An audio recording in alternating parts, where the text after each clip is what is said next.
श्री नीम करोली बाबा जी के श्री चरणों में मेरा प्रणाम। श्री माँ के चरणों में मेरा प्रणाम। आप सबको मेरा प्रणाम। बाबा जी की ये जो मैं लीलाएं बता रहा हूँ, बाबा जी का तो कंट्रोल नेचर पे तो था ही, मशीन्स के ऊपर था। जैसे लोग बोलते हैं ना यार मशीनों के ऊपर कैसे कंट्रोल सकता है, पर बाबा जी का मशीनों के ऊपर कंट्रोल था, गाड़ियों के ऊपर कंट्रोल था।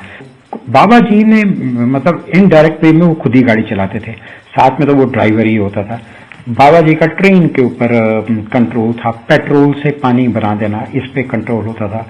ऐसे ही योगेंद्र प्रकाश गोयल जो बरेली हैं, उन्होंने बताया कि एक बार वो बहुत बिजी थे अपने काम से और घर पे लौटे और बहुत थक गए थे और उन्होंने अपने जूते उतारे, 8 बज गए थे और वो इमीडिएटली लेटे और बस मतलब नींद पे आने वाले थे, तब तक उनका नौकर आ गया और उन्होंने बोला कि बाबा जी आए हैं। तो मैं अपने बेड से उठा और मैंने बाबा जी का स्वागत किया, उनको अच्छी तरह से अटेंड किया। उसके बाद रात्रि भोज के बाद 10 बजे के करीब मैंने बाबा जी को तक दिया सोने के लिए और मैं नीचे जमीन पे सो गया ताकि बाबा जी के पास ही रहूं। तभी उन्होंने थोड़ी देर के बाद बाबा जी ने मुझे उठाया और बोला कि चलो गाड़ी निकालो। तो मेरी जो शरीर था और जो दिमाग था वो तो वैसे ही इतनी थकान के कारण काम नहीं कर रहा था और मैं तो अपने कंट्रोल में नहीं था, मतलब मेरे को तो बिल्कुल नींद के झोंके से आ रहे थे। तो मैंने बोला बाबा जी कहाँ जाएंगे? तो बाबा जी ने बोला कैंची चलते हैं। तो मैंने कहा कि चलो सवेरे चले जाएंगे। तो बाबा जी ने बोला नहीं अभी चलते। मुश्किल से गाड़ी गैरेज से निकाली। मेरा और मेरे दिमाग आपस में साथ नहीं दे रहे थे, पर फिर भी अब बाबा जी को, और मुझे लग रहा था कि कहीं एक्सीडेंट ना हो जाए, पर बाबा जी को कौन मना कर सकता है। और मैंने नंगे पैरी, क्योंकि जब भी मैं बाबा जी के साथ होता था तो मैं उनके साथ कभी जूते नहीं पहनता था, और मैंने नंगे पैरी गाड़ी चलानी शुरू कर दी। और मैं बिल्कुल जैसे था कि ड्राउजी था, नींद आ रही थी पर मैं कंट्रोल कर रहा था। खैर गाड़ी ने हल्द्वानी पास कर लिया और हल्द्वानी के बाद कैंची धाम अगर आप लोग गए होंगे तो मतलब हल्द्वानी के बाद पहाड़ शुरू हो जाता है, मोड़, खतरनाक मोड़ भी आते हैं, मतलब मोड़ मार्च पहाड़ का जैसा इलाका होता है वैसे शुरू हो गया। तो जब तक जैसे ही हम भूमिदार पहुंचे तो मैं बाबा जी को कहा कि थोड़ी 1 घंटे ना रेस्ट कर लेते हैं, पर बाबा जी ने कुछ बोला ही नहीं। चलो जी, भूमिदार जैसे ही क्रॉस किया और मुझे नींद और थकान से इतना ज्यादा मैं मतलब वो दोनों चीजें मेरे पे इतनी भारी हो गई थी कि मैंने स्टीयरिंग के ऊपर ही अपना सिर रख दिया और मुझे पता ही नहीं चला मैं कब सो गया।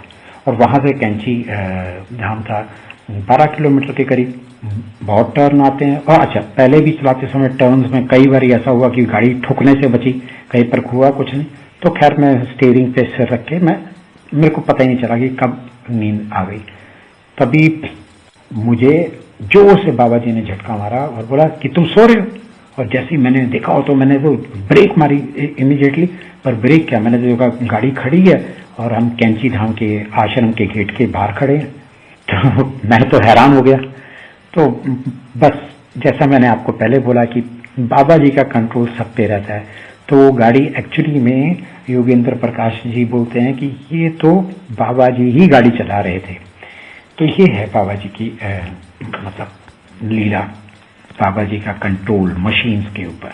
बाबा जी का कंट्रोल मशीन्स के ऊपर तो इतना था कि जो हबीबुल्ला खान जो बाबा जी के ड्राइवर थे, उन्होंने कहा कि मैंने तकरीबन गाड़ी में बाबा जी को सारी कंट्री में घुमा दिया, पर चाहे टायर पंचर हो जाए, पेट्रोल हो ना हो, कुछ भी हो, पर बाबा जी को तो तेज स्पीड में चलना अच्छा लगता था। कभी भी गाड़ी किसी मैकेनिकल प्रॉब्लम के कारण या पेट्रोल खत्म होने के कारण कभी गाड़ी नहीं रुकी। जब तक बाबा जी गाड़ी में बैठे रहे, गाड़ी चलती रही और चलती रही। और एक बड़ी कमाल की बात है कि जो बाबा जी का जो विलेज है नीम करोली, तो बाबा जी ट्रेन में जब भी वहां से बोर्ड होने होते थे, मतलब चढ़ना होता था, तो वो अक्सर लेट हो जाते थे या वो कई बार जानबूझ के लेट हो जाते थे, पर ट्रेन कभी भी उनको छोड़ के आगे बढ़ी ही नहीं। और दूसरी बड़ी कमाल की बात बताता हूँ, बाबा जी प्लेटफॉर्म पे जहाँ पे भी खड़े हो जाते थे तो उनका जो ट्रेन का डब्बा था जिनमें उनकी रिजर्वेशन होती थी, वो वहीं पे आके रुकता था वो डब्बा जहाँ पे बाबा जी खड़े होते थे।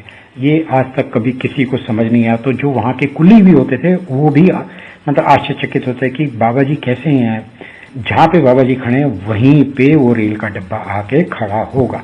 रामानंद जी बताते हैं कि एक बार वो बाबा जी के साथ वृंदावन से दिल्ली जा रहे थे, जीप में जा रहे थे।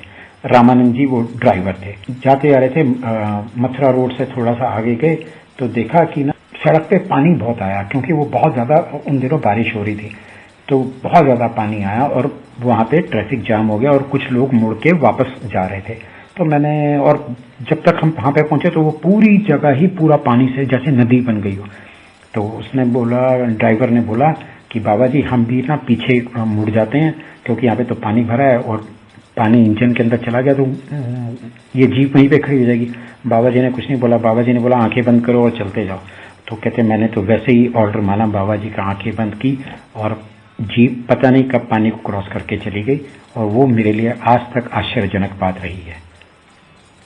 बाबा जी के इस चैनल को सब्सक्राइब करें, लोगों के साथ शेयर करें, उन लोगों के साथ शेयर करें जो वास्तव में बहुत दुखी हैं। और देखना, जब वो बाबा जी के शरण में जाएंगे, चाहे इस चैनल के माध्यम से जाएं, चाहे कैसे भी जाएं, पर सबका उद्धार हो, में आएंगे, उनके भी कष्ट दूर होंगे।